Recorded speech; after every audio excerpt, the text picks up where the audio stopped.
नमस्कार मित्रांनो, welcome back to my YouTube channel अकराने कलर वर्ल्ड। आज आपण इकॉनॉमी इमल्सन बद्दल बोलणार आहे। तर आपला इकॉनॉमी एशियन पेंट्स मध्ये इकॉनॉमी इमल्सन येतो, ट्रॅक्टर इमल्सन, ट्रॅक्टर शाईन, नंतर ट्रॅक्टर ॲडव्हान्स एक येतो, हा एक येतो यस, हा येतो यस स्पार्क, यस ॲडव्हान्स येतो, यस शाईन येतो। तर हे इकॉनॉमी रेंजचे प्रोडक्ट आहेत सर्व। तर मित्रांनो, आज आपल्याला इमल्सन बद्दल, इकॉनॉमी रेंज बद्दल आपण माहिती करणार आहे। तर ज्यांना नवीन पेंट करायचे आहे, नवीन पेंटर मित्रांसाठी हा व्हिडिओ खूप महत्त्वाचा आहे। तर हा आहे ट्रॅक्टर इमल्सन आणि हा आहे ट्रॅक्टर शाईन इमल्सन। तर हे दोन्ही ट्रॅक्टर इमल्सन रेंज आणि ह्याच्यातला खालचा एक येतो तो ट्रॅक्टर स्पार्क असतो, तो पण आपण आतमध्ये आहे, तो आतमधला आपण पेंट दाखवणार आहे। तर हा ट्रॅक्टर इमल्सन हा इंटेरियर पेंट आहे आणि शाईन पण इंटेरियर पेंट आहे। तर ह्या दोन्हीमध्ये फरक इतकाच आहे की यामध्ये शाईन नाही आणि यामध्ये चमक खूप आहे। तर ह्याचा आपण ऍप्लिकेशनला, कॉन्ट्रॅक्टरला आपण ह्याचा पर स्क्वेअर फूट 15 ते 20 रुपये रेट देऊ शकतो। याच्या प्रोसेस मध्ये 2 coat primer, 2 coat putty, gas sanding वगैरे सर्व काय मिळून जाईल आपल्याला। तर आपण एक्सटेरियर पेंट बद्दल माहिती सांगण्याच्या अगोदर आपण स्पार्क इंटेरियर इमल्सन बद्दल माहिती सांगू। तर हा लेटेस्टच 1 वर्ष 1.5 वर्षापूर्वी कंपनीनं स्पार्क इंटेरियर इमल्सन काढलाय। तर ह्याचा आणि त्याच्यामध्ये एवढा डिफरन्स आहे की हा थोडा नॉर्मल साधा आहे आणि ह्याची प्राइस 2021 रुपयाला आपल्याला मार्केटमध्ये मिळूनच जातो। ह्याचा आपण ऍप्लिकेशन साठी 20 ते 22 रुपये रेट देऊ शकतो आणि ह्याच्या फिनिशिंग मध्ये त्याच्या फिनिशिंग मध्ये डिफरन्स ज्यादा नाही। पण मित्रांनो, हा फक्त थोडा नॉर्मली साधा पेंट असल्यामुळे ह्याचे जरा सेल पण कमी आहे शॉपमध्ये। सगळ्यात जास्त चालणारा तर ट्रॅक्टर इमल्सनच आहे। ट्रॅक्टर स्पार्क हा जास्त आपण स्टॉक मध्ये पण ठेवत नाही, 20-25 बकेट मिनिमम स्टॉक असतात। तशा त्या प्रकारे ट्रॅक्टर इमल्सन रोज 20-25 बकेट म्हणलं तरी मुव्हिंग होत असते आपलं। इकॉनॉमी रेंज मध्ये कॉम्पिटिटर कंपन्यांचा जर विचार केला तर त्यांचे प्रोडक्ट कोणते येतात मित्रांनो, ते सांगतो आता। नेरोलॅकचा ब्युटी स्मूथ इमल्सन येतो, नेरोलॅकचा बायसन इमल्सन येतो, तर आपला याचा ओपसचा पण येतो। सर्व कंपन्यांचे इकॉनॉमी इमल्सन येतात, प्रीमियम रेंज येते। तर आपण फक्त आज एशियन पेंट बद्दलच बोलणार आहे। एशियन पेंटचा एक्सटेरियर इमल्सन बद्दल बोलू आपण। एक्सटेरियर इमल्सनचा सर्वात लास्टची रेंज म्हणलं तर न्यू भारत एक येतो।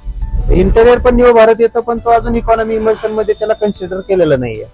तर याच्यामध्ये न्यू भारत एक येतो, न्यू भारत इंटेरियर येतो, न्यू भारत एक्सटेरियर येतो। त्याच्यानंतर हा येतो यस स्पार्क, त्याच्यानंतर यस एक्सटेरियर इमल्सन आणि त्याच्यानंतर एक यस शाईन येतो। जसं ट्रॅक्टर इमल्सन मध्ये ट्रॅक्टर इमल्सन रेग्युलर आणि ट्रॅक्टर इमल्सन शाईन येतो, तसा यस मध्ये पण यस शाईन येतो, यस स्पार्क येतो, न्यू भारत येतो। नवीन पॅकिंग आलेली आहे, हे पण नवीन पॅकिंग आलेले आहे।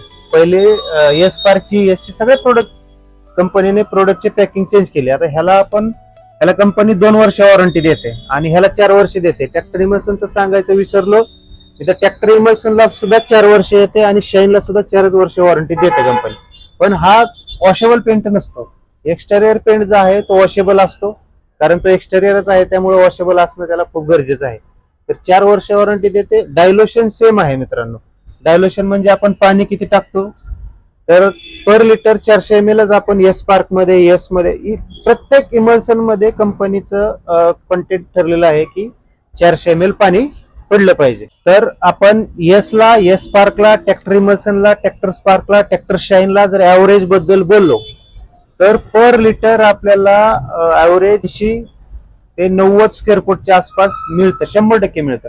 आता ट्रॅक्टर इमल्सनला प्रायमर कोणता वापरायचा तर दाखवतो तुम्हाला। ट्रॅक्टर स्पार्क प्रायमर येतो। ट्रॅक्टर इमल्सनला हा आपण प्रायमर वापरू शकतो, ट्रू केअर इंटेरियर प्रायमर किंवा स्पार्क इंटेरियर प्रायमर वापरू शकतो। आणि यस स्पार्कला, यसला आपण वॉटर प्रूफिंगचा डॅमशीट इंटेरियर प्रायमर वापरलं तर बेस्टच आहे। हे एक्सटेरियर प्रायमर। आता ह्याच्यामधून आपण ऍडव्हान्सच रेंज ठेवतो, ह्याला जरा ऍव्हरेज व्हाईटनेस जास्त आहे रेग्युलर प्रायमर पेक्षा, म्हणून आपण हा ऍडव्हान्स प्रायमर ठेवतो।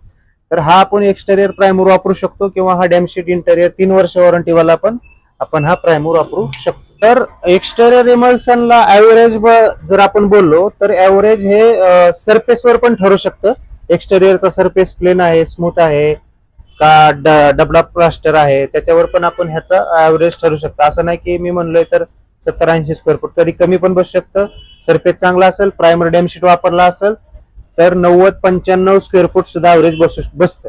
आणि ट्रॅक्टर इमल्सनला तर रेग्युलर ऍव्हरेज आहे। आपण डॅमशीट इंटेरियर जरी ट्रॅक्टर इमल्सनला पुट्टीनंतर प्रायमर वापरला तर ऍव्हरेज वाढते, कव्हरिंग पण वाढते। कव्हरिंग बद्दल बोललो तर ट्रॅक्टर स्पार्कला थोडं कव्हरिंग कमी आहे आणि ट्रॅक्टर इमल्सनला कव्हरिंग जास्त आहे। तर मित्रांनो, इकॉनॉमी रेंज बद्दल आपला आजचा ब्लॉग कसा वाटला हे कमेंट मध्ये नक्की सांगा।